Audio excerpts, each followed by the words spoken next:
போம் அப்படிங்கிறது பிரேமலதா அம்மையாருடைய கருத்தா இருக்கு. அதை தெளிவா சொல்லிக்கிட்டே வராங்க. அதே போல பார்த்தாக்க டிடிவி தினகரன் அவர்கள் டிசம்பர் மாசத்துல யாரோட கூட்டணி அப்படின்னு சொல்றதா சொன்னாரு. இப்ப அவர் ஜனவரி மாசத்துக்கு தள்ளி போட்டிருக்காரு. பாஜகவோட இதுவரைக்கே கூட்டணியில இருந்த அமமுக சமீப காலத்துல விலகிட்டாங்க.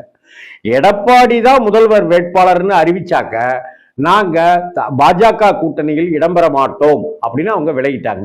இந்த விலகலுக்கு பின்னாடி அண்ணாமலை இருக்காரு அப்படிங்கிற மாதிரியான யூகங்கள் எல்லாமே சொல்லப்பட்டுச்சு. பசும்பொன் முத்துராமலிங்க தேவரையாவுடைய குரு ஜெயந்தி அந்த விழாவில் ஓபிஎஸ், டிடிவி, செங்கோட்டையன் அண்ணன் அப்படின்னு 3 பேரும் சந்திச்சது வேற ஒரு வியூகத்துக்கு இது போகும் போல இருக்குன்னு பார்த்தாக்கா டக்குன்னு யூட்டன் போட்டு பனையூருக்கு போயிட்டாரு செங்கோட்டையன் அவர்கள். இப்படி ஒரு சூழ்நிலையில இவங்க